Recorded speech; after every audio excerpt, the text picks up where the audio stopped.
All right, we are live in beautiful sunny Florida, and today, fight fans, we're breaking down the fight of all fights: Conor McGregor versus Khabib Nurmagomedov, October 6th, next Saturday, exactly 8 days away from today. Um, so I haven't done a solo breakdown like this. Well, I mean, like for one solo fight, I haven't done a breakdown just for one fight in God, it's almost 2 years now. I think the last time I did one of these was like it was Nunez versus Rousey. So almost 2 years ago. But this fight is gigantic. I felt like it deserved its own breakdown.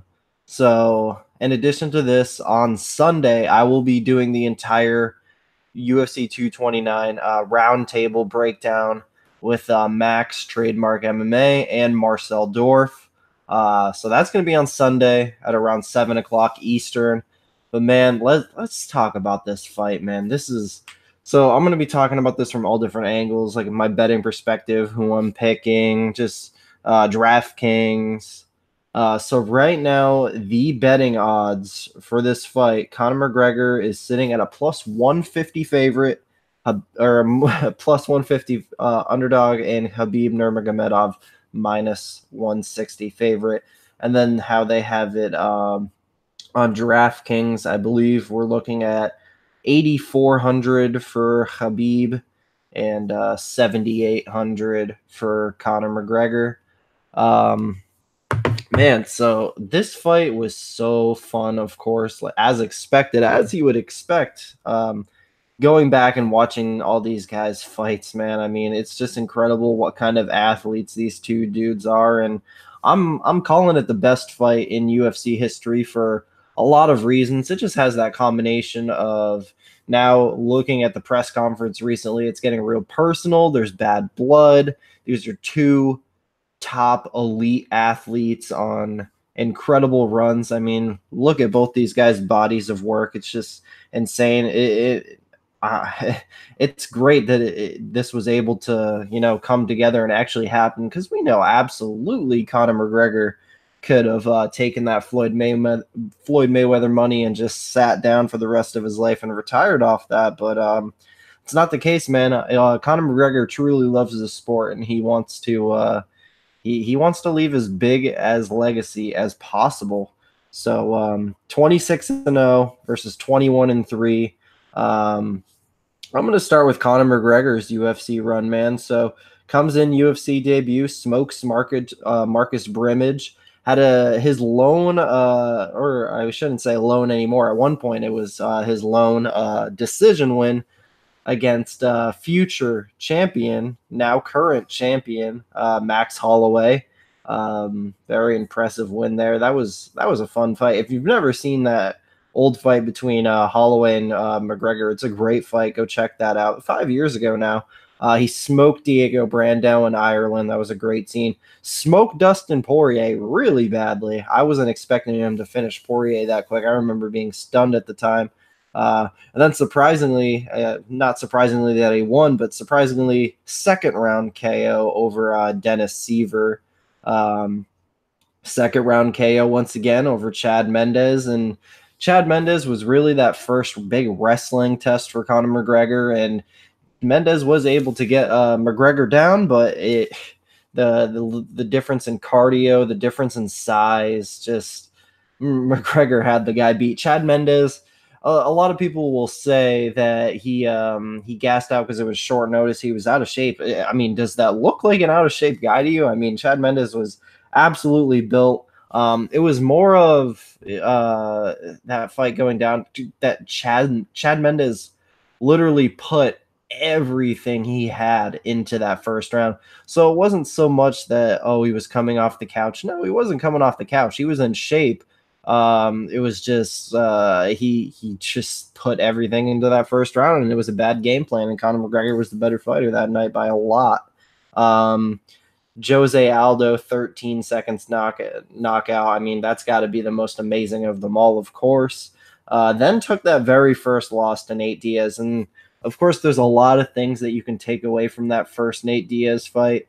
Um, I don't want to use the opponent switching as a excuse for McGregor, but it, McGregor, his own assessment of his performance, he's spot on. He knows exactly what he didn't do right, and that was use his energy efficiently. And he came out in the rematch, and he did use his energy efficiently. He looked way better. He dropped Diaz like 3 times in that fight.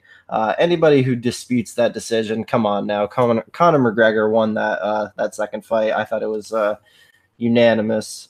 But he came back, won that fight against Diaz, and then his last MMA fight was arguably his best performance ever because it was at the weight class he truly belongs at. He absolutely smoked Eddie Alvarez, got a second round knockout over him. Nobody's really smoked Eddie Alvarez as badly as that. Arguably his best performance, and I think the reason why it was his best performance is because 155 pounds is the right weight class for Conor. When he was a little younger with a smaller body, 145 was an option, but the dude, he's growing.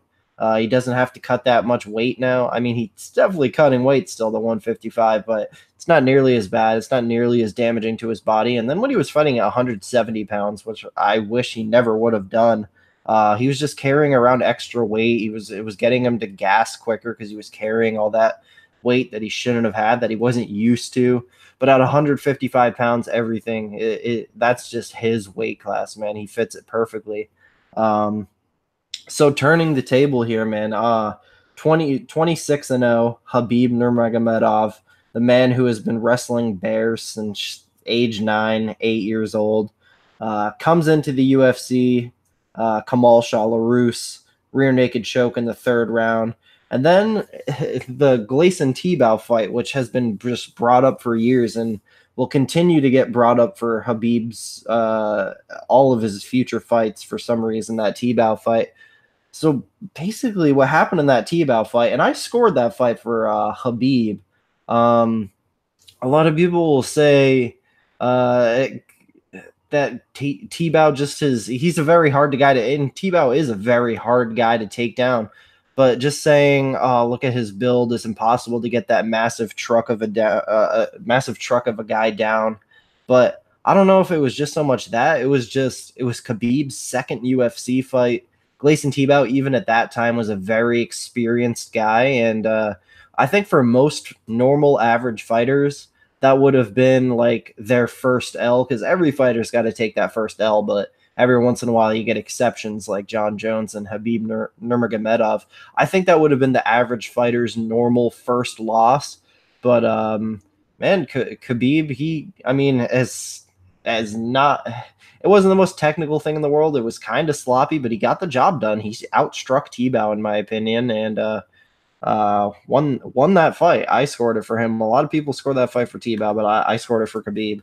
But the fight was a long time ago. Doesn't really make too much of a difference here. Really first showed his hands against Thiago Tavares, and that's what really got my attention with Khabib, because I saw a real big difference in his hands, even in that short amount of time between the Tebow and Tavares fight. I mean, I know Thiago Tavares probably is the most durable guy in the world, but I was impressed. Then, of course, came out and took down Abel Trujillo, I want to say 13 or 14 times in his next fight. Unanimous decision win over Pat Healy. Then unanimous decision win over Rafael dos Anjos, which really that's really what put the guy in the map. It's unfortunate that he was out for so long after that Dos Anjos fight, because so much happened since he beat Dos Anjos. Like in the time frame after he beat Dos Anjos and finally eventually came back to fight Daryl Horcher, Dos Anjos had gone on a serious run and had won the title, and he might have even lost he might have won the title and lost the title during the entire span Khabib was out. It was for a very long time. A lot of people are starting to forget that Khabib, I don't want to say the guy's fragile, but he's very injury prone, and I guess you could kind of link that to AKA just because they've had so many fighters be injured, so maybe it's like a gym problem, but I mean, he's still there. I don't know. It's just weird. It's I'm really still kind of crossing my fingers that this fight even happens, because who the hell knows? But there's so much money on the line, but so it probably will. But yeah, came out, beat Daryl Horcher next. Daryl Horcher, he's a jobber off the street. Uh, then came out and beat Michael Johnson. Now, granted, he was a huge favorite in that fight. I mean, he was expected to win that fight, but I think he still kind of exceeded expectations in that fight. In my opinion, he really kind of bullied Michael Johnson bad and finished him. I think most people were probably picking decision there too, but finished Michael Johnson. Um, then next came out, smoked Edson Barboza, unanimous decision. Didn't really have much troubles there at all. That was just dominant. And then there was the Al Iaquinta fight, which was his last fight, and I think you can take positives and negatives out of that fight. I think his striking, he Khabib has a hell of a jab, man. He doesn't have much tools on the feet. He is stiff there. He does leave his chin out, but I feel like he has guys so worried about his wrestling that it's a lot easier for him to just go out there and just jab the hell out of dudes, because they're so worried about the wrestling. But if Khabib was in boxing or kickboxing, for instance, he wouldn't be able to go out there and jab dudes like that. It's just that he has such a big threat with the wrestling. So now we have the combination of these two guys coming into the octagon together, and it's going to go down one or two ways. Conor McGregor is going to find that open chin of Khabib that we've seen be cracked before. He is going to find that, or Khabib is just going to take him down relentlessly, and Conor will not have an answer for the guy. I feel like whoever wins, it's gonna be dominant either way. It's just kind of like a coin flip on who really has the edge here, who's the better athlete, who wants it more. It's tough. It's a tough one for sure, but I might surprise a lot of people, and I didn't really talk about it when I mentioned the Nate Diaz fight, but a lot of the negatives that you could take away from Conor McGregor in that fight, Khabib doesn't really present the same kind of problems that Nate Diaz did. Khabib is not a gigantic, long, rangy striker with crisp, elite boxing. I don't think. And Conor went into complete panic mode that first Nate Diaz fight. I don't think Khabib has anything on the feet. I don't think he offers anything on the feet to put Conor in any kind of panic mode. I think Conor will remain calm the whole fight, even if he gets taken down, beat up on the ground. Khabib throws up submissions. I think Conor will stay calm consistently. I think he could come out here and put on another Jose Aldo performance and ice the guy in 13 seconds. I think that could happen, or I think Khabib could take him down, hold him down, beat him up for a little bit. Conor keeps his composure, and maybe he's. I doubt if that happens. If it reaches the second or third round, Conor will be the fresher guy. But I could see a situation where Khabib spends a lot of energy trying to go for takedowns and holding Conor down, and maybe Conor survives a little bit and gets a second round knockout. So I kind of see this being Conor in the first half of the fight, or Khabib in the second half of the fight. If it goes to a decision, probably Khabib. But actually, when it comes to the betting odds, I tend to think that the value might be on Conor McGregor. I mean, we forget how special this guy is, and they're both special athletes, but oh man, it's a crazy fight.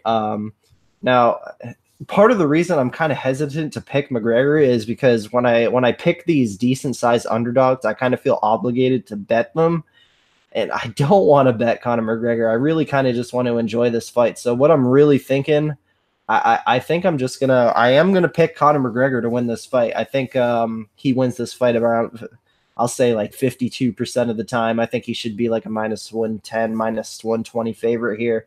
I'll say he wins this fight via first round knockout. I'll go with Conor McGregor. I'm not gonna bet him.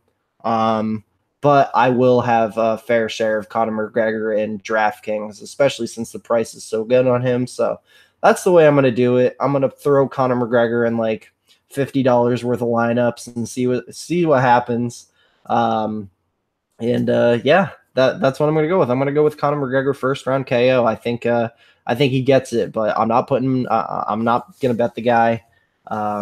We'll see what happens. I love this fight. I have to run. I don't know how long I went, about 20 minutes probably, but I'm really looking forward to this fight. check out the roundtable on Sunday. We're going to be talking more about this fight with Marcel and Max. So thank you guys so much for watching. I will see you on Sunday.